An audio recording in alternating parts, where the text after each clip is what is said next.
Hello students, welcome to IB technical classes. आज के sessions में हम लोग बात करेंगे नेटवर्क थ्योरी, जो आप लोग इलेक्टिव सब्जेक्ट है 6th सेमेस्टर में। कौन सा क्वेश्चन सर वीवीआई होने वाला है, कौन सा क्वेश्चन इस बार हम लोग से पूछा जाएगा, क्योंकि सिलेबस चेंज होने के बाद पहला एग्ज़ाम होने वाला है। और ये पहले एग्जाम में क्या ऐसा सब्जेक्टिव में वीवीआई हो सकता है हम लोगों के लिए, अकॉर्डिंग टू सिलेबस देखा जाए तो ये सिलेबस ऑलरेडी ओल्ड सिलेबस के अंतर्गत में ये था 4th सेमेस्टर। जैसा ही आप लोग ओल्ड सिलेबस पे जाइएगा, इससे पहले जो आपके सीनियर्स पढ़ करके निकले हैं उन लोगों को ये पूरा होल सिलेबस लगभग पूरा का पूरा ही 90 to 95% जो सिलेबस अभी का करेंट का है वो आपको 4th सेमेस्टर पहले पढ़ना था। और नेटवर्क थ्योरी कहीं ना कहीं आप नए सिलेबस के अंतर्गत आप लोग सेमेस्टर 3 में भी पढ़ चुके होंगे और बहुत अच्छे से पढ़े होंगे।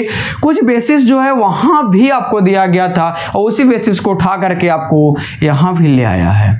तो यूनिट वाइज हम लोग बात करेंगे, टोटल लगभग 12 से 15-20 क्वेश्चंस की बात करने वाले हैं आज। और उस पूरी क्वेश्चंस में हम लोग देखेंगे जो इम्पोर्टेंट होगा उस पर हम लोग बात करेंगे, ठीक है। किसी प्रकार से यहाँ सोल्यूशन नहीं दिया जाएगा, सिर्फ और सिर्फ क्वेश्चन दिया जाएगा। तो कुछ क्वेश्चन हमने लिख करके लाए हैं, हम सोचे कि एक वीडियो बना करके ही दे दे, ऐसे पीडीएफ ये क्वेश्चंस को आपको दे दिया जाएगा, ठीक है। तो इलेक्ट्रिकल इंजीनियरिंग आप लोग के लिए बेहतरीन है। कुछ स्टूडेंट्स को नहीं पढ़ना है क्योंकि इलेक्टिव पेपर में कुछ स्टूडेंट को पढ़ना है, लेकिन आपको बता दें JEE competition point of view से आप 6th सेमेस्टर में आ चुके हैं। आप ये मत सोचे कि आप सिलेबस ही पढ़ेंगे तो आप ठीक है सिलेबस पढ़ेंगे वहाँ तक सही है, लेकिन network theory that is a very very important for your JEE exams. And इस सब्जेक्ट का जो वेटेज है सिर्फ यहाँ ही नहीं, बल्कि आप पावर सिस्टम और मशीन्स पढ़ते हैं या अदर सब्जेक्ट आप पावर इलेक्ट्रॉनिक्स वगैरह पढ़ते हैं, वहाँ भी इसका कहीं ना कहीं यूज होता है। एनालॉग इलेक्ट्रॉनिक्स आप लोग पढ़ेंगे, वहाँ भी इसका कहीं ना कहीं यूज होगा। तो that is a very important subject for your semester exam as well as your JEE exams, ठीक है। तो आइए हम लोग देखते हैं वीवीआई जो टॉपिक है वो कौन कौन से हो सकता है सर हम लोग के लिए। तो आपको बता दें कि यूनिट वाइज अगर हम लोग ना बात करके डायरेक्ट ही बात करते हैं, तो सबसे पहला क्वेश्चन जो यहाँ से आने की संभावना है वो यहाँ पे जो हम क्वेश्चन सेट किए हैं उसके अकॉर्डिंग से पहला क्वेश्चन में हम डिफाइन करने के लिए आया है कि सर डिफाइन कीजिए कौन कौन सा। तो 3 यहाँ पे दिए हैं, ठीक है। 3 में एक दिए हैं unit step. Unit step functions क्या होता है वो काफी अच्छे से पढ़े होंगे, ठीक है। दूसरा दिए हैं यूनिट रैम्प फंक्शंस क्या होता है, ये भी आप लोग जानते होंगे। और एक शायद और हम इसमें ऐड किए हैं, सॉरी 2 ही, और एक प्रीवियस ईयर में पूछा हुआ यूनिट इंपल्स फंक्शन, ठीक है। ये 3 में से आपको ये क्वेश्चंस देखने को यहाँ से मिलेंगे, इसका वेवफॉर्म ड्रा करने को मिलेगा, ठीक है। ये सब चीजें आप लोग पढ़ लिए होंगे तो हम इस पे जिक्र नहीं करेंगे क्योंकि सारा क्वेश्चन हमें बताना है, ठीक है। अब आते हैं हम लोग दूसरा क्वेश्चन पे। पहला क्वेश्चन में बेसिक यही है, इसके बारे में लिखना होगा, वेवफॉर्म ड्रा करना होगा, इसका कंडीशंस देना होना होगा, किस वैल्यू पे क्या क्या होता है। जैसे अब बात करें कि यूनिट स्टेप पे है तो ये जो सिग्नल है यूनिट स्टेप का, ठीक है, रैम का, इंपल्स का, सारा आप लोग जब इस पे आएंगे तो पूरा हमको बताना पड़ जाएगा, ठीक है। तो ये पहला क्वेश्चन है, यूनिट 1 से बेसिक क्वेश्चन है। इससे और अगर आप लोग पढ़े होंगे तो साइनसॉइडल सिग्नल, कोसाइन सिग्नल, ऐसा भी क्वेश्चन आ सकते हैं, इसमें कोई बड़ी बात नहीं है, ठीक है। इसमें दूसरा क्वेश्चन जो हम अपने से डिजाइन किए हैं उसमें आपको बताएं कि किरचॉफ्स लॉ क्या होता है और केवीएल एंड केसीएल को लिखना है। सर केवीएल क्या होता है, केसीएल क्या होता है, ऐसा क्वेश्चन आपको बेसिस देखने को मिलेगा, नहीं तो न्यूमेरिकल वेस्ट आपको आ सकता है। तो आपको याद रखना है कि किरचॉफ्स वोल्टेज लॉ और किरचॉफ्स करंट लॉ में क्या होता है, ठीक है। किरचॉफ्स वोल्टेज लॉ यहाँ से एमसीक्यू बहुत जबरदस्त आपको डिजाइन होता है। एमसीक्यू में क्या डिजाइन होता है सर, तो पूछा जाता है यहाँ पे केसीएल और केवीएल दोनों के लिए कि सर यहाँ पे केवीएल में क्या होता है कि टोटल अलजेब्रिक सम जो वोल्टेज या वोल्टेज ड्रॉप का अलजेब्रिक सम होता है वो 0 के बराबर होता है, जबकि केसीएल में जो होता है क्या है कि at any node incoming current is equal to outgoing current. किसी भी नोड पे जितना करंट आएगा उतना करंट जाएगा, उसमें हम लोग केसीएल में पढ़ते हैं। केसीएल को एक और जो इसका फेमस होता है कंजर्वेशन ऑफ चार्ज बोला जाता है। तो याद रखना KCl को कंजर्वेशन ऑफ चार्ज और जबकि KVL को कंजर्वेशन ऑफ एनर्जी बोला जाता है। तो ऐसा MCQ देखने को आपको मिल सकता है आपके क्वेश्चंस पेपर के अंतर्गत में। तो दूसरा क्वेश्चन यही है कि किरचॉफ जो दिए थे किरचॉफ लॉ है क्या, और ये दोनों टर्मिनोलॉजी जो दिए थे KVL KCL ये है क्या, इसका स्टेप वगैरह लिखने के एक सुटेबल एग्जांपल के तहत आप इसको बता सकते हैं। अक्सर इन दोनों में डिफरेंस भी पूछ लिया जाता है। तो याद एक चीज और रखना कि डिफरेंस भी इसको पढ़ लेना, ठीक है। ये दूसरा क्वेश्चन था।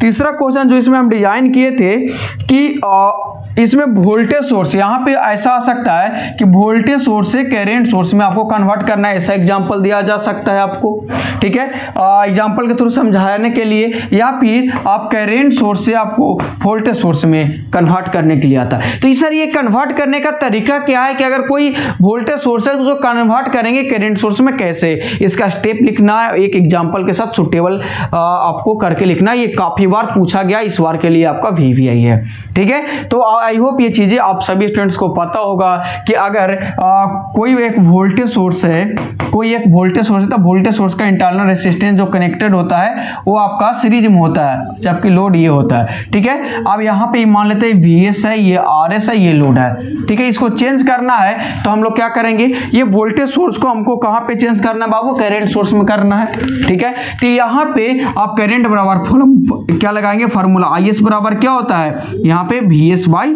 आपको हो जाएगा RS। अब ये सीरीज से कहाँ चला जाएगा, पैरेलल में। अगर इसको अगर हम बनाएं तो ये इस तरीका से बन करके आ जाएगा, ये RS के एज इट इज रहेगा, ये आपको IS हो जाएगा, आपको लोड इस तरीका से RL है, ये RL है, ये कन्वर्ट हो गया। तो यह कन्वर्ट करने का स्टेप लिखना, ये चीजें आपको बताया गया है, आप इसको कर सकते हैं। तो ये तीसरा क्वेश्चन ये था। सर यहाँ से चौथा क्वेश्चन क्या आने वाला है, तो चौथा क्वेश्चन है कि नोडल एनालिसिस क्या होता है। ये एक VVI के अंतर्गत में है कि सर नोडल एनालिसिस क्या होता है, इसका एक सुटेबल स्टेप पे और सुटेबल इसका डायग्राम, जो भी इसका सुटेबल स्टेप और डायग्राम है वो आपको बताना है एक एग्जाम्पल के तहत, इसको समझाना है कि सर इसका स्टेप क्या हो सकता है। पहला स्टेप होता है नोडल एनालिसिस में यही हम लोग करते हैं कि एक रिफरेंस वोल्टेज हम लोग को मानना होता है, क्या, रिफरेंस वोल्टेज, ठीक है। रेफरेंस वोल्टेज और रेफरेंस वोल्टेज हम लोग जूम करके चलते हैं 0 वोल्ट, ठीक है। बाकी हम लोग नोड को डिजाइन कर देखते हैं कि कहाँ पे किस वोल्टेज अननोन है, उस वोल्टेज पे हम लोग नोड मान करके चलते हैं, वहां पे नोडल अप्लाई करते हैं। जिस वोल्टेज पे हम लोग नोड मानते हैं that is a higher potential of that circuit, उस सर्किट का जो होता है हायर पोटेंशियल वो होता है, ठीक है। तो ये रेफरेंस वोल्टेज मान करके चलता है, इसका 2-3 स्टेप है, ये स्टेप लिखना है और एक सर्किट बना करके समझा देना है। ये आपको बेसिकली 4 मार्क्स में क्वेश्चन पूछा जाएगा, ठीक है। चलिए आप बात करते हैं क्वेश्चन नंबर 5 का। क्वेश्चन नंबर 5 इसमें जो किए हैं वो मैग्नेटिक कपलिंग का डिफिनेशन करना है और ये अक्सर हर बार पूछा गया है, ठीक है। मैग्नेटिक कपलिंग, ठीक है, ये हर बार पूछा गया, ये आप लोग VVI है तो ये आप लोग नोट से या लेक्चर से आप लोग कवर कर लेंगे, ठीक है। बेसिक आपको यही सब क्वेश्चन सबको दिया गया है। आगे क्वेश्चन नंबर 6 में जो डिजाइन किए हैं वो फोरियर सीरीज से है, ठीक है। अब फोरियर सीरीज आप लोग पढ़े ही होंगे, बहुत अच्छे से पढ़े होंगे, ठीक है। Fourier series, sir Fourier series का जो फॉर्मूला होता है वो फॉर्मूला आपको एट एनी हाउ लिखना ही लिखना है। साथ ही जब फॉर्मूला हम लोग इसका डिजाइन करते हैं तो वहां पे जब एक्सपेंसर करते हैं वहां तक 3 कोफिशिएंट फोरियर का बन करके आता है, ए नोट, AN और BN, ठीक है। अब ये A नोट का वैल्यू होता है, AN का वैल्यू होता है और BN का वैल्यू होता है, इसको आपको प्रूफ करना होता है या इसका वैल्यू को लिखना होता है। एग्जाम में अगर 6 मार्क्स में दिया है तो वैल्यू को आपको लिखना होगा, अगर वो 4 मार्क्स में दिया है तो डायरेक्ट A नोट का जो वैल्यू होता है वो डायरेक्ट आपको लिख देंगे। तो ये नोट, AN और BN ये फोरियर कोफिशिएंट आपको निकालना होता है। साथ ही साथ कभी कभी क्या करता है कि वेवफॉर्म भी देता है, क्या देता है, वेवफॉर्म भी दे दिया जाता है, चाहे हो सकता है कि ये वेवफॉर्म हमको ऐसे भी दे दे, ठीक है। अब इसका कहेगा फोरियर सीरीज कोफिशिएंट एरिया वगैरह निकालने के लिए, तो ऐसा नहीं है, ये कुछ भी दे सकता है, फोरियर ट्रांसफॉर्म भी दे सकता है। तो आपको ये सब ध्यान में रखना है, A नोट और AN BN का वैल्यू, और ये MCQ पॉइंट ऑफ व्यू से भी इंपॉर्टेंट है, ठीक है। तो एमसीक्यू पॉइंट ऑफ व्यू से भी इंपॉर्टेंट है, डायरेक्ट पूछा जाता है ये चीजें। इवन के लिए ऑड के लिए भी डायरेक्ट पूछा जाता है, किस वैल्यू आपका 0 होगा, तो उस तरीका से भी आप याद इसको कर लीजिएगा, ठीक है। इसमें कौन डीसी टर्म होता है वो भी आपसे पूछा जाता है, तो ए नोट आपका डीसी टर्म होता है, यहाँ भी एमसीक्यू आपसे बन सकता है। तो ये सब चीजें आप लोग नोट्स में पढ़े होंगे, अभी एक्सप्लेन करने का टाइम नहीं तो वीडियो काफी ज्यादा लॉन्ग हो जाएगा। तो क्वेश्चन नंबर 6, अब क्वेश्चन नंबर 7 की ओर चलते हैं। क्वेश्चन नंबर 7 में जो हम डिजाइन किए हैं वो किया है, 7 में डिजाइन किया है कि फोरियर ट्रांसफॉर्म आपको क्या करना है, निकालना है। इसमें 3 बेसिक है और ये सबसे ज्यादा पूछा गया क्वेश्चन है। सबसे पहले वही चीज है यूनिट स्टेप फंक्शंस के लिए, क्या यूनिट स्टेप फंक्शन के लिए Fourier transform, unit ramp function के लिए फोरियर ट्रांसफॉर्म और यूनिट इंपल्स के लिए ये ज़्यादा पूछा गया है। तो ये ध्यान देंगे, ये तीनों आप याद करके जाएंगे या अच्छे से ड्राइव करके जाएंगे, और ये एमसीक्यू से भी आपका इम्पोर्टेंट है, एमसीक्यू पॉइंट ऑफ व्यू से भी इम्पोर्टेंट है। तो क्वेश्चन नंबर 7 है फोरियर ट्रांसफॉर्म से। अब आते हैं क्वेश्चन नंबर 8 पे। क्वेश्चन नंबर 8 में जो हम क्वेश्चन डिजाइन किए हैं वो यहाँ पे हाफ वेव सिमेट्री से है, यानी ये भी फोरियर सीरीज से क्वेश्चन है। कहाँ से? हाफ वेव सिमेट्री, सबसे ज्यादा पूछा गया भी क्वेश्चन है, ठीक है। तो हाफ वेव सिमेट्री यहाँ पे क्वार्टर वेव सिमेट्री में होता है, तो इसमें हाफ वेव सिमेट्री आपको ज्यादा पूछा गया क्वेश्चन है, और ये आपको बहुत अच्छे से लेक्चर में कंप्लीट कराया गया है। तो आई होप सारे स्टूडेंट इसको कर लिए होंगे, ठीक है। क्वेश्चन नंबर ये 8 में। क्वेश्चन नंबर 9 में है जो यहाँ से आना ही आना क्वेश्चन है, जैसा कि हम लोग बात करते हैं लैप्लास ट्रांसफॉर्म का, ठीक है। लैप्लास ट्रांसफॉर्म का बेसिक जो फॉर्मूला होता है वो याद रखिएगा, जब वो याद रहेगा तो यहाँ से आपको क्वेश्चंस बन जाएंगे। यहाँ सर क्वेश्चन जो हम दिए हैं e⁻80 का फॉर्मूला आपको पता होना चाहिए, डायरेक्टली भी में पता होना चाहिए कि इसका सर लैप्लास ट्रांसफॉर्म करेंगे तो क्या होगा, एमसीक्यू में भी पूछा जाता है। दूसरा cos ω t, तीसरा इसी तरीका से आपको याद करना है sin ω t, ठीक है। और यहाँ पे चौथा अब क्या होता है कि मिला करके दिया जाता है, दे देगा e⁻80 into sine omega T, ऐसा दे देगा। हो सकता है कि क्वेश्चन ऐसा दे देंगे e⁻−80 into sine omega T. अब इसका क्या करता है, 6 नंबर में पूछ लिया जाता है। जो सिंगल सिंगल है वो 4 नंबर में, जो मिला करके है ये 6 नंबर में आपको लैप्लास ट्रांसफॉर्म पूछ लिया जाता है। तो इस बात को ध्यान रखेंगे, आप लोग कर करके जाएंगे। अब ये चीजें आपको बताया गया है काफी अच्छे वे में। ये क्वेश्चन नंबर 9 था। अब क्वेश्चन नंबर सर 10 में आप क्या डिजाइन किए हैं? क्वेश्चन नंबर 10 में जो हम डिजाइन किए हैं वो रेजोनेंस, और रेजोनेंस बहुत इंपॉर्टेंट है, ठीक है। रेजोनेंस काफी इंपॉर्टेंट है, ये ध्यान में रखना। एमसीक्यू यहां से बहुत ज्यादा पूछा जाएगा, 2-3 एमसीक्यू तो रहना ही रहना है। कंडीशंस पूछे जाएंगे, क्वालिटी फैक्टर का कंडीशंस पूछा जाएगा, क्वालिटी फैक्टर फ्रीक्वेंसी का रिलेशन पूछा जाएगा। किस कंडीशन पे वो जो रेजोनेंस कंडीशन जो हम लोग बात करते हैं वो किस कंडीशन पे होता है, तो XL = XC आप लोग पढ़े ही होंगे, ठीक है। तो ये याद रखना है, इसमें दोनों ही इंपॉर्टेंट है, आपको सीरीज भी इंपॉर्टेंट है और पैरेलल भी इंपॉर्टेंट है, ठीक है। ये दोनों आप याद करके जाएंगे, 2 में से एक कंपलसरी आएगा। जहां तक मुझे इस बार लग रहा है कि आपको पैरेलल ज्यादा चांसेस है कि आना, लेकिन दोनों भी आ सकता है और आपके सिलेबस में ये है, ठीक है। तो ये दोनों आप लोग कवर करके जाएंगे विथ डायग्राम, फेजर डायग्राम वगैरह जितना भी आपको बताया गया है वो आप लोग करके जाएंगे रेजोनेंस में, ठीक है। तो आई होप ये चीजें आपको समझ में आ गया होगा, ठीक है। अब आगे सर क्वेश्चन नंबर 11 में आप क्या डिजाइन किए हैं? तो क्वेश्चन 11 में हम 2 पोर्ट नेटवर्क को रखे हैं। 2 पोर्ट नेटवर्क ऐसे 2 पोर्ट नेटवर्क तो टोटल 4 आप लोग को पढ़ना है, सॉरी होता है लेकिन पढ़ना 2 ही दिया है, ठीक है। तो आपको बता दें कौन कौन पढ़ना है। तो यहाँ पे आपको जो पढ़ना है जेड पैरामीटर आपको पढ़ना है, ठीक है। और दूसरा वाई पैरामीटर पढ़ना है, तीसरा एच पैरामीटर पढ़ना है और चौथा ABCD पैरामीटर पढ़ना है। ये टोटल जो है आपका 4 होता है, जिसमें आपको यहाँ पे आपको जो ओपन सर्किट और शॉर्ट सर्किट पढ़ना है वो है, ठीक है। Open circuit parameter, short circuit parameter ये है, ठीक है। एच पैरामीटर जो होता है मिक्स पैरामीटर होता है, जो X और Y के कॉम्बिनेशन से बनाया जाता है, जबकि ABCD पैरामीटर होता है ट्रांसमिशन पैरामीटर। ठीक है। तो प्रीवियस ईयर जो ओल्ड सिलेबस था तो वहां ट्रांसमिशन पैरामीटर आपके सिलेबस में दिया गया था, तो प्रीवियस ईयर क्वेश्चन में ट्रांसमिशन पैरामीटर से क्वेश्चन पूछा गया है, लेकिन आप लोग को सिलेबस में सिर्फ ओपन सर्किट और शॉर्ट सर्किट इंपीडेंस और ओपन सर्किट इंपीडेंस और शॉर्ट सर्किट एडमिटेंस ही पढ़ना है, जबकि ये जेड पैरामीटर इंपीडेंस होता है, वाई पैरामीटर एडमिटेंस होता है। ठीक है, तो बेसिकली आपको दो ही पढ़ना है, इसलिए हम इसको दो ही की बात करेंगे। और ये आप याद करके जाइएगा। सर इसमें क्या क्या याद करना है आप लोगों को, तो आप लोग को जिस इसमें याद करके जाना है जो स्टैंडर्ड इक्वेशन जो आप लोग को बताया गया है लेक्चर्स में, तो पहला ये चारों का अगर स्टैंडर्ड इक्वेशन आपको याद रहता है तो बहुत अच्छी बात है। स्टैंडर्ड इक्वेशन, ठीक है, स्टैंडर्ड इक्वेशन जो होता है यहाँ पे अगर बात करेंगे Z1 के वैल्यू तो V1 बराबर और V2 बराबर होगा। Y पैरामीटर की बात करेंगे तो क्या होगा, I1 I2 बराबर होगा।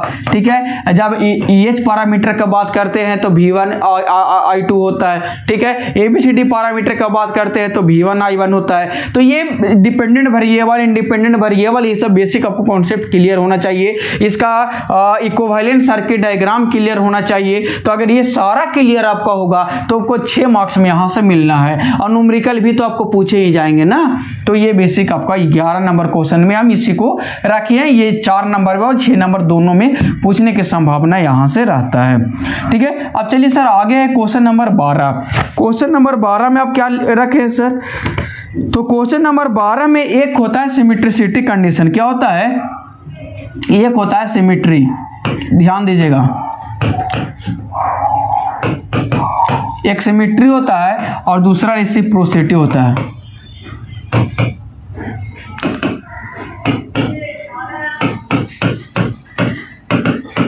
ठीक है, एक सिमेट्रिसिटी कंडीशन, एक रेसिप्रोसिटी कंडीशन होता है। यहां से एमसीक्यू जो पूछा जाता है वो ध्यान देना। ठीक है, जेड पैरामीटर का आपको याद करना है। ठीक है, सबको याद होना चाहिए। ठीक है, वाई पैरामीटर, एच पैरामीटर और एबीसीडी पैरामीटर। उसी तरीका से यहां भी आपको एज इट इज सेम होगा। ठीक है, तो याद कर ही लेना कि जेड पैरामीटर का सिमेट्रिसिटी कंडीशन क्या होता है, पता है किसी को? तो ये होता है Z1, 1 मिनट पेन चेंज कर दे रहे हैं।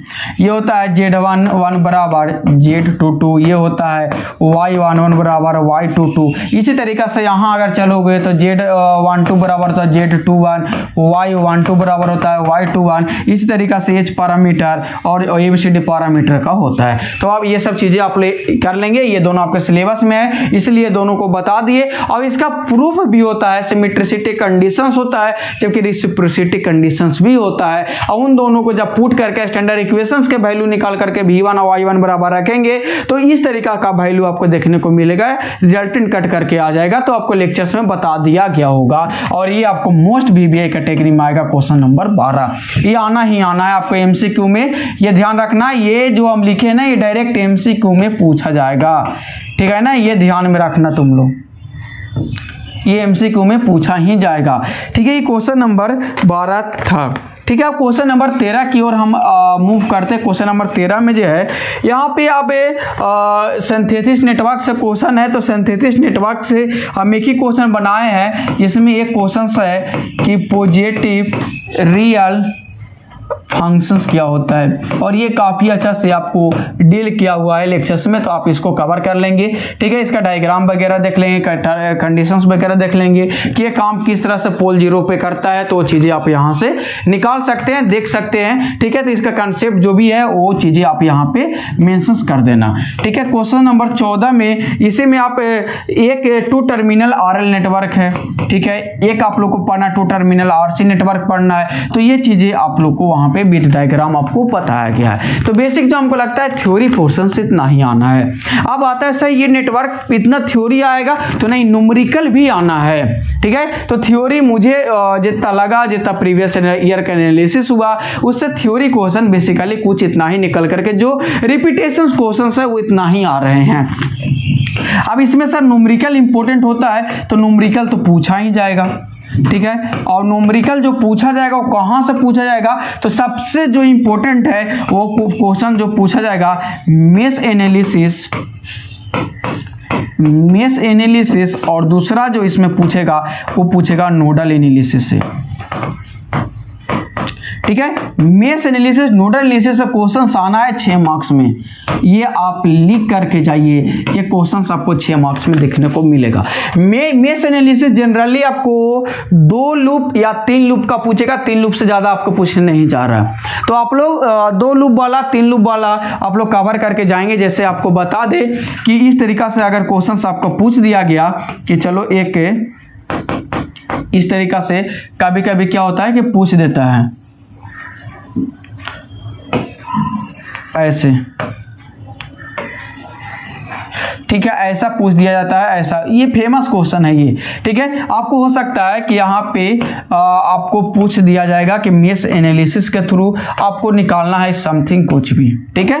ये आपको ये है, यही एग्जांपल आप वहाँ मेश नोडल में भी दे सकते हैं, कोई दिक्कत नहीं होता है। अब क्या पूछेगा, आपसे पूछेगा कि यहाँ के आपको प्लस माइनस भी यहाँ वोल्टेज कितना होगा, R2 रेसिस्टर के क्रॉस वोल्टेज कितना होगा। कभी ये पूछ देता है कि यहाँ R5 में सर करंट कितना होगा I5, तो ये आपको बनाना रहता है मेश एनालिसिस। मेश एनालिसिस में क्या होता है कि जिस लूप में हम लेके चलेंगे तो सबसे पहले इसका लूप को आपका कंसीडर करना, करंट का आपको डायरेक्शन देना होता है। तो मान लें कि ये I1, कभी कभी तो ये डायरेक्शन भी दिया होता है, ठीक है। यहाँ मान लो कि ये है आपका I2 और यहाँ मान लो कि ये है आपको I3, और जिस लूप में आप मेश एनालिसिस लगाएंगे उस लूप का करंट जो होता है वो मैक्सिमम होता है। इस बात को ध्यान लेकर के चलेंगे, ठीक है। इस लूप में I2 मैक्सिमम लेना है, इसमें आपको I3, इसमें आपको I1 मैक्सिमम लेकर के चलना है। यानी कहने का मतलब ये है कि ये जो इस तरीका से चलेंगे तो यहाँ पे R2 plus R3 into I1 हो जाएगा, ठीक है। और माइनस जो होगा R3 इंटू I2 होगा,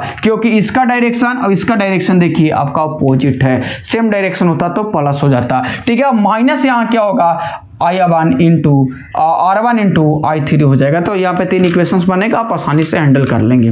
नोडल एनालिसिस में जनरली क्वेश्चंस क्या कैसा होता है सर, तो नोडल एनालिसिस में भी कुछ इस तरह से क्वेश्चन घुमाया जाता है।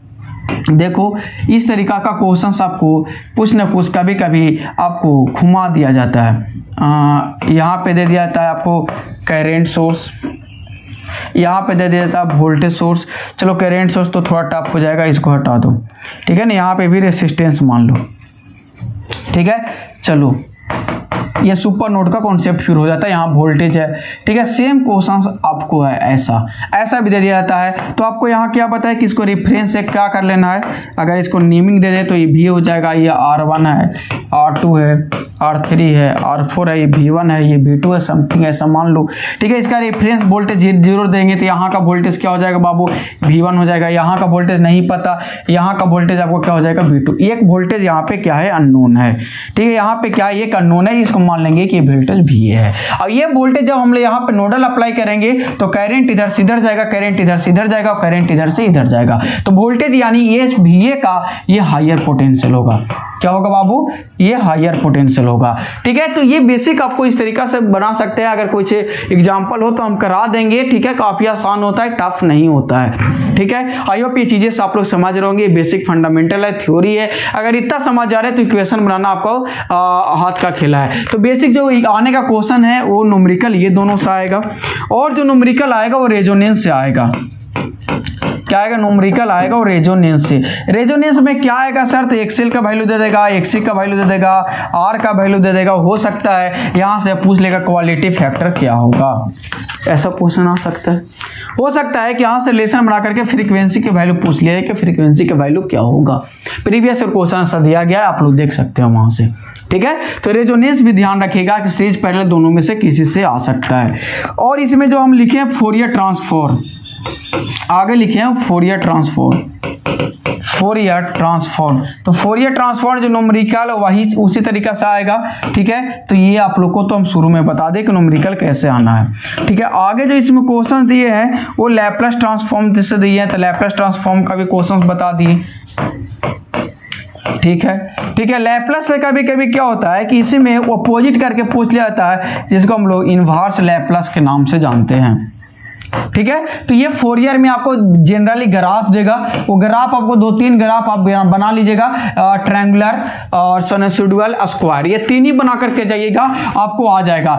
एक आपको ट्रायंगुलर, ठीक है, स्क्वायर, ठीक है, और एक बना के जाएगा साइनोसोइडल, ठीक है। ये 3 आप लोग करके जाइएगा, आई होप ये चीजें बन जाएगा, ठीक है। लैप्लास ट्रांसफॉर्म में वही जो वैल्यू कभी कभी डिफरेंशियल इक्वेशन से ही पूछ लिया जाता है, और कभी कभी आपको कुछ वैल्यू दे करके इस तरीका से कि 5/s + 1 × s + 2 इस तरह का न्यूमेरिकल कभी लैप्लास ट्रांसफॉर्म निकालने के लिए दे दिया जाता है, ठीक है ना। तो ऐसा भी आप लोग करके जाएंगे, प्रीवियस ईयर में ये क्वेश्चन पूछा गया है, तो ये आप लोग बना के जा सकते हैं। तो न्यूमेरिकल आने का जो संभावना है वो यहीं से है, न्यूमेरिकल यहीं से आ सकता है। और लास्ट जो न्यूमेरिकल आएगा आपको टू पोर्ट नेटवर्क से, टू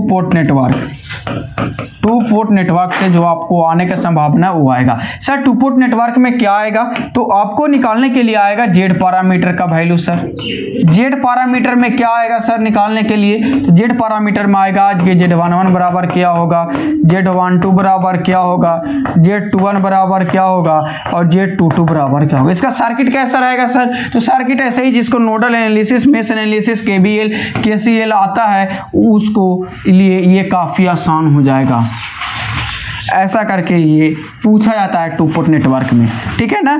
यहाँ पे आपको वैल्यू रहेगा, ये रह सकता है R1, R2, R3, R4, यहाँ हो जाएगा V1, यहाँ पे हो जाएगा आपका V2 प्लस माइनस, यहाँ हो जाएगा आपको I2, यहाँ हो जाएगा आपका I1 प्लस माइनस, ठीक है। अब यहाँ से आपको ये इसका वैल्यू निकालना होता है, सर Z1 और Z12 का वैल्यू क्या होगा। कुछ नहीं करना है कि यहाँ पे सर Z1 बराबर जब स्टैंडर्ड इक्वेशन आप लिखेंगे तो यहाँ पे Z11 का जो वैल्यू आता है वो आता है V1/I1, ठीक है, ये आता है, ठीक है। सर ये कैसे आप लिख दिए, तो स्टैंडर्ड इक्वेशन होता है इसका। स्टैंडर्ड इक्वेशन अगर आप लोग को बता दें एक, तो इसका स्टैंडर्ड इक्वेशन जो होता है कुछ ऐसा होता है, सर V1 बराबर होता है Z11I1 प्लस Z12I2, ऐसा होता है। V2 बराबर क्या होता है सर, Z21I1 प्लस Z22 आपको I2 होता है, ठीक है। यहाँ से क्या होता है कि इसको तुम 0 करोगे, इसको 0 करोगे, तो यहाँ से देखो यहाँ पे Z11 का वैल्यू क्या निकल करके आएगा, बताओ। Z11 बराबर क्या आएगा, V1/I1, ये आएगा, या स्टैंडर्ड जो इसका यूनिट आएगा वो ओम में आएगा, ठीक है। तो यहाँ से एक चीज़ और ध्यान देना, इसका यूनिट क्या में आएगा, ओम में। वाई पैरामीटर निकालने जाओगे तो सब एडमिटेंस आएगा, यानी महो में आएगा, ठीक है। एच पैरामीटर डायमेंशन लेस दो होगा, और 2 एक होगा ओम का, एक होगा एडमिटेंस का। ये सब चीज़ें आप लोग ध्यान देना, ठीक है। और ट्रांसमिशन पैरामीटर में ये चीज़ें निकाल करके देखना, वहाँ भी ऐसा कुछ आने वाला है, ठीक है। तो ये ऐसा यहाँ से निकालना होता है। तो यहाँ से अगर इस नोड पे KCL तुम लगाओगे तो इधर से I1 जा रहा है, इधर से I2 जा रहा है, ठीक है। तो यहाँ पे तुमको करंट मानना पड़ेगा, यहाँ मानना पड़ेगा, ठीक है। जो करंट यहाँ जा रहा है, मान लो यहाँ पे I1 I2 तो मान चुके हैं, या I3 मान लो, तो यहाँ पे क्या जाएगा, I1 - I3 जाएगा, ऐसा मान सकते हैं। सर यहाँ पे I3 इधर से I2 इधर क्या जाएगा, I2 + I3। अब इसको सोल्व कर लो ना, आंसर आ जाएगा ना, स्टैंडर्ड इक्वेशन पे पुट कर लेना। यहाँ पे KVL लगा लेना, यहीं आप पे KVL लगाना, वहाँ भी KVL लगा लेना। सिर्फ इसमें अननोन वैल्यू क्या है सर, I3 है, सिर्फ I3 आपका अननोन वैल्यू, I1 I2 तो स्टैंडर्ड इक्वेशन में ही आ गया आपका। तो इस तरीका से टू पोर्ट नेटवर्क से न्यूमेरिकल आपको पूछे जाने की संभावना है। तो टोटल जो एक्सपेक्टेड क्वेश्चन था वो आपको हम बता दिए, टोटल जो एक्सपेक्टेड क्वेश्चन है वो यहाँ से आपको बता दिया गया, एक्सपेक्टेड क्वेश्चंस, ठीक है। एक्सपेक्टेड क्वेश्चंस आपको दे दिया गया है। अब यहाँ से आप कवर कर सकते हैं, जितने भी चीज़ें बताएं इस पे फोकस करेंगे। फोकस करने के बाद आपका एग्जाम काफ़ी अच्छा जाएगा। तो चलिए ठीक है, आई होप ये वीडियो अच्छे लगा तो अपने दोस्तों तक शेयर जरूर करेंगे, ठीक है। तो हम लोग मिलेंगे फिर से, कोई जैसा भी हो, कुछ न्यूमेरिकल के साथ, कुछ MCQ के साथ फिर मिलते हैं। लेकिन आपको यही बताएंगे कि क्वेश्चन आपको जब मिल गया है, कुछ आइडिया आपको दे दिया गया है, तो आप इस पर पूरी तरीके से फोकस करें। चलिए ठीक है, all the best for your semester exam. Thank you everyone.